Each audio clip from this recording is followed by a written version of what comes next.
Welcome to the When I Grow Up podcast, where we talk about what people wanted to do when they grew up, what they do now, and how they got there. And I'm super excited to share with you the guest for today, my Aunt Abby.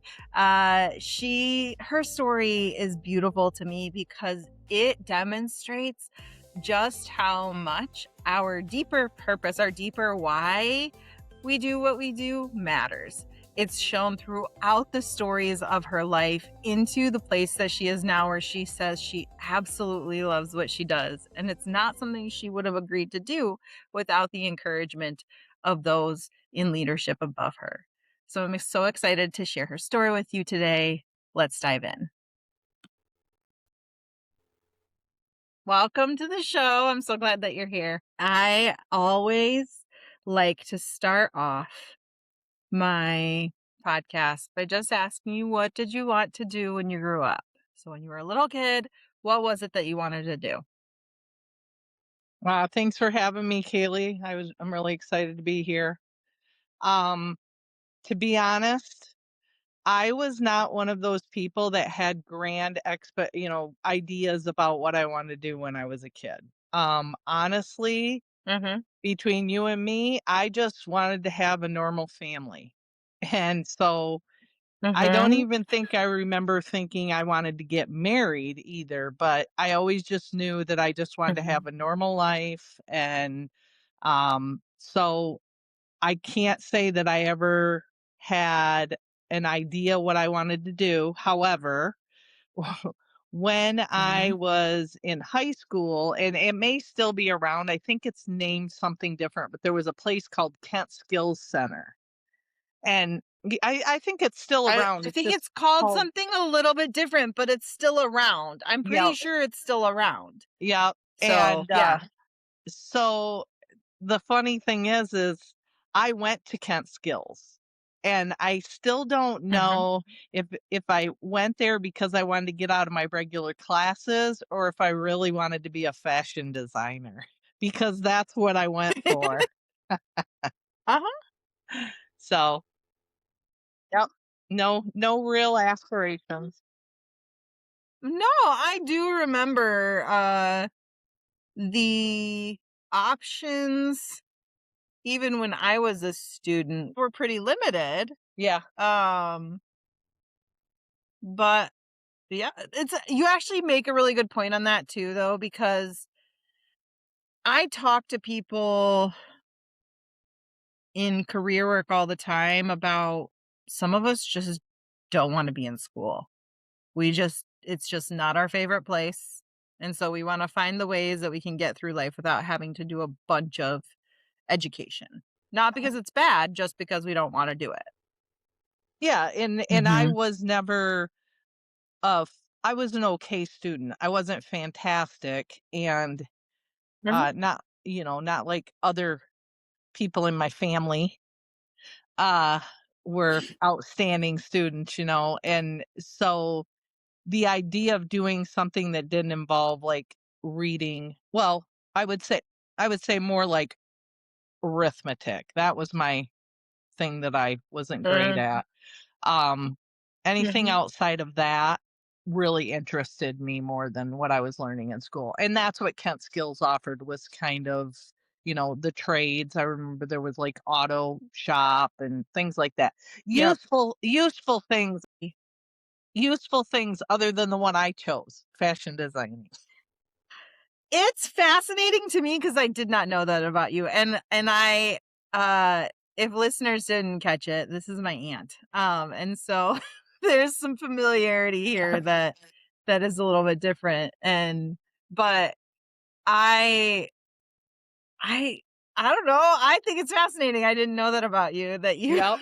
you had a small time in your life where you explored fashion designing. Yes. Yes. Yes. So, So uh-huh. So what do you do now?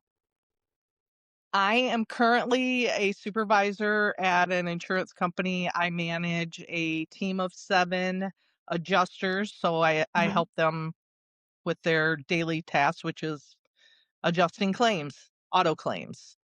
Mhm. Mhm. Do you like what you do? I do.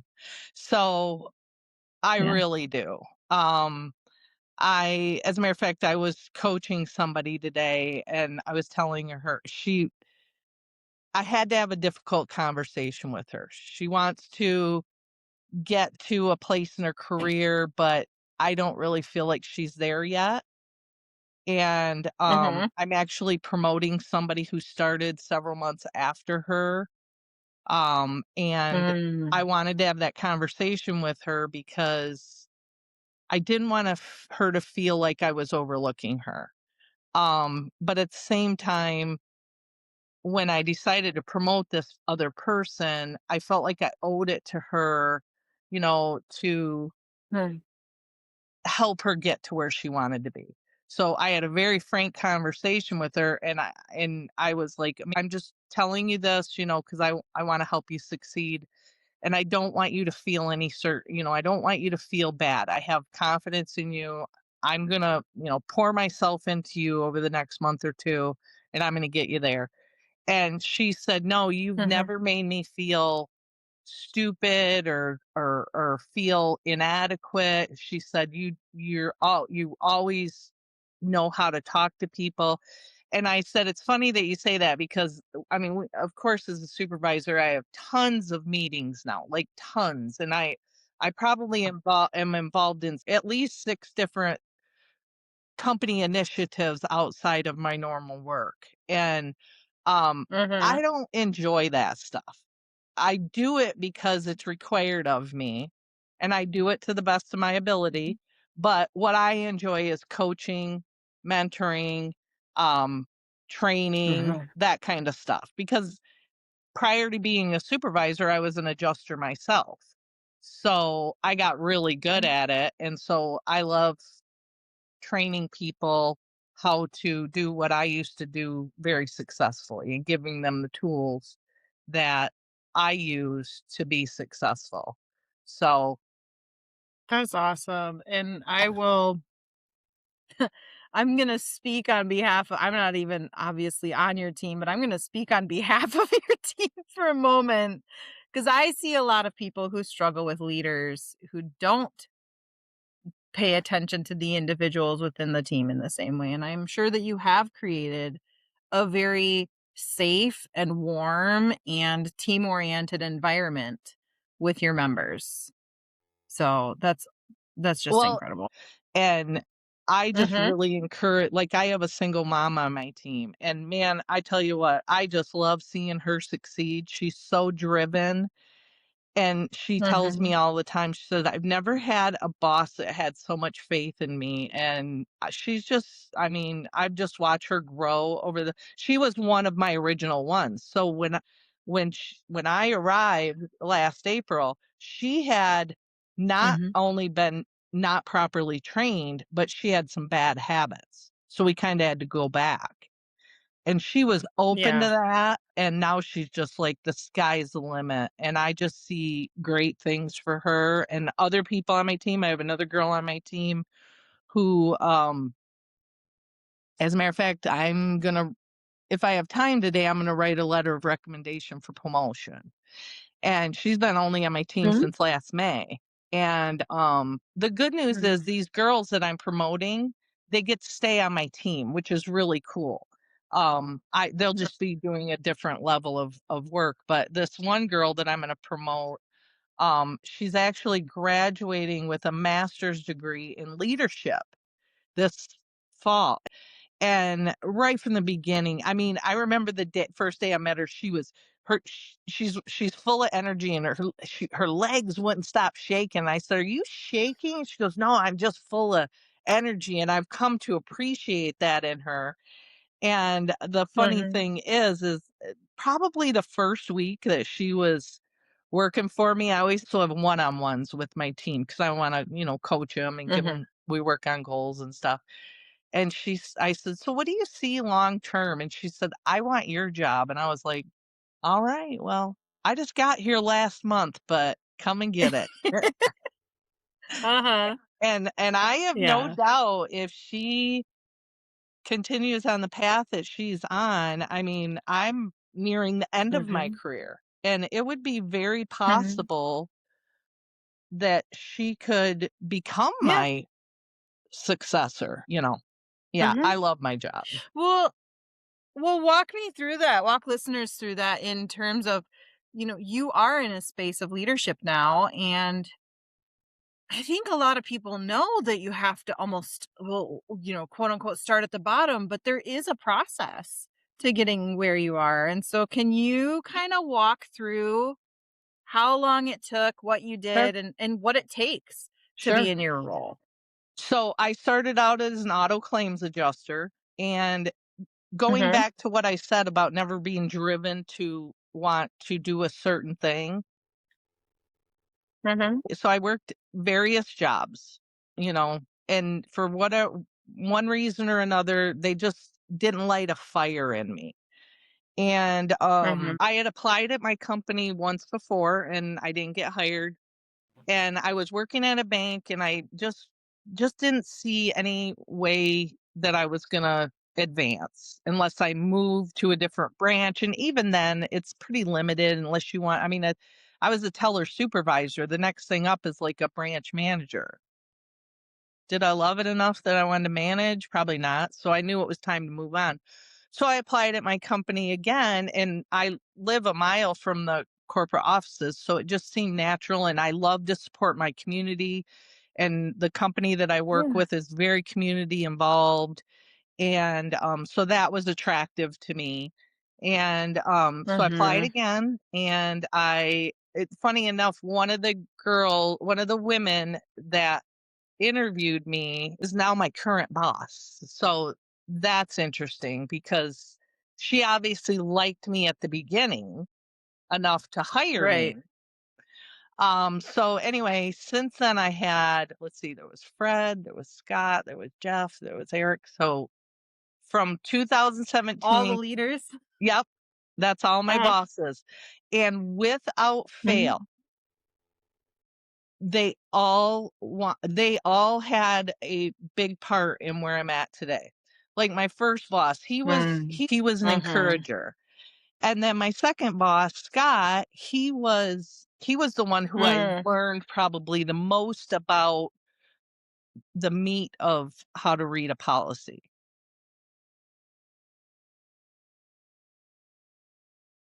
My next boss, Jeff, he taught me that I'm not going to get rich by my yearly merit bonuses. Where I'm going to see the most change in my salary would be to get promotions. So as Mhm. soon as he told me that, I started thinking differently about where I wanted to go. Yeah. And then I had a boss who I still work with, but now we're peers. And he did nothing for me other than we just got along Yeah. famously. By this Mhm. time, I had already established myself as a trusted and good adjuster. So Mhm. largely, I was unsupervised, you know. And Yeah. but he was just great in that the camaraderie was great. He kept me on the right path. Mm. And then my last boss was literally the first female boss that I had ever had that I Mhm. felt I wasn't in competition with. And Nina was the first woman that could handle me. So she really drove me to take the next step. And so basically, I was an auto adjuster for about 2 solid years. And then they made teams, and I was on the flagship total loss team where all I did was handle Yeah. total losses. Mhm. Then, I started realizing, wow, I'm good at this. I've got my personality perfectly aligns with what's required for this job, Mhm. which is a lot of customer interaction, being able to talk to people in a kind and empathetic manner because, people crash their cars, they're upset.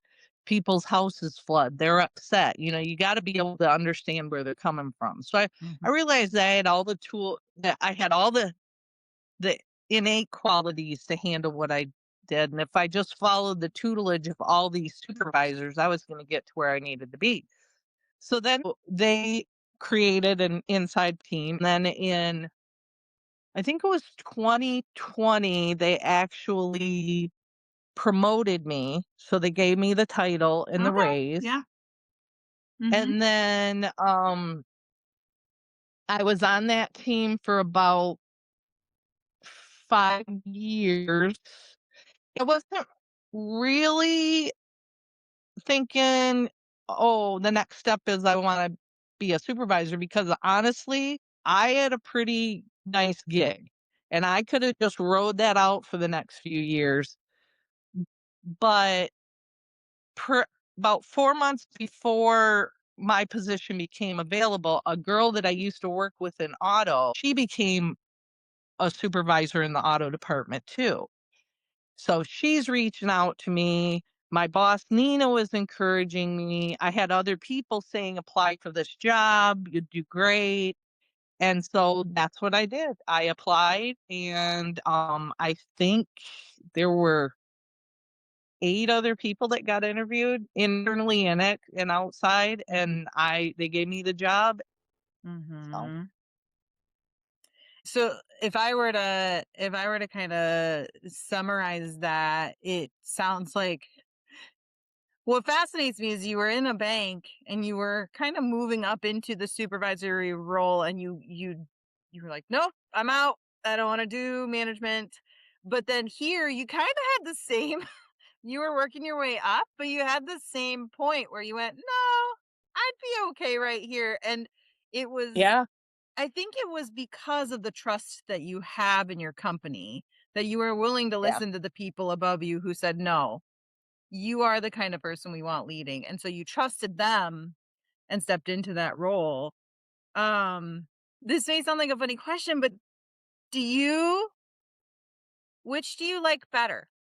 Do you like supervisor better? Do you like I imagine they're unique feelings, but which one do you like better? Being a claims adjuster or being a supervisor?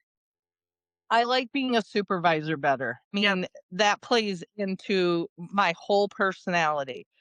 Mhm. Not only that, because a byproduct of being an adjuster has been that I've created relationships with Mhm. our agencies. And Yep. so when I have to have difficult conversations with an agent, and I've become an expert at having difficult factual conversations with insureds, so Mhm. that where they might be screaming and yelling at one of my employees, I can talk to them in such a Yeah. way that where I lean into their policy and I just explain the facts. And I always am able to have those difficult conversations. One, because I know what I'm talking about, and two, I care about people. And like I said, I still do work fairly autonomously as a Mhm. supervisor. I have my director and everything. And my work is, but I'm supervising 7 people. Um, and I enjoy that more than being an adjuster. I did wanna say something. I wanna make a point in the contrast between banking and insurance. Mhm. So in banking, I was a teller supervisor, so I'm gonna put it in real simple terms. At the Okay. end of the day, if that bank vault didn't balance, you didn't go Mhm. home. So it was black and white. Yeah. In the insurance industry, it's more gray, and I'm a Mm. very outside of the box thinker. Mm. So that's another reason why I think I excel at it, because here I'm able to make a lot of independent decisions without being questioned by my directors, as long as I can support what it is that I'm doing. So I like being able to find creative solutions. I like being able to help people. So I just wanted to draw that contrast between how Yeah. banking wasn't so much for me, because I'm not so much a black and white thinker. I'm more of a gray area type person. And in insurance, it's very gray. You The I there's a couple of things that I hear just woven through your story. Number one, that it really all comes back to relationships for you. Like, it's not yeah, you can do your work well because you're leaning into having good relationships with your supervisees, having good relationships with customers, and that drives everything that you do. Is that right? Yeah. Yeah. Absolutely. As a matter of fact, I have a claim that I handled in 2022. Her name Mhm. is Margot, and I when I came into my supervisor position, I held on to that claim for like 6 months because I was like, I am not going to abandon her after 3 years. I'm going to see this Mhm. through. Well, last summer, the property supervisor said, no, we need to reassign this to somebody who's currently handling. You got too much to do in your own. Well, this woman, she has just been through a nightmare. I won't get into the details. It's just been Yeah. a nightmare with her condo association.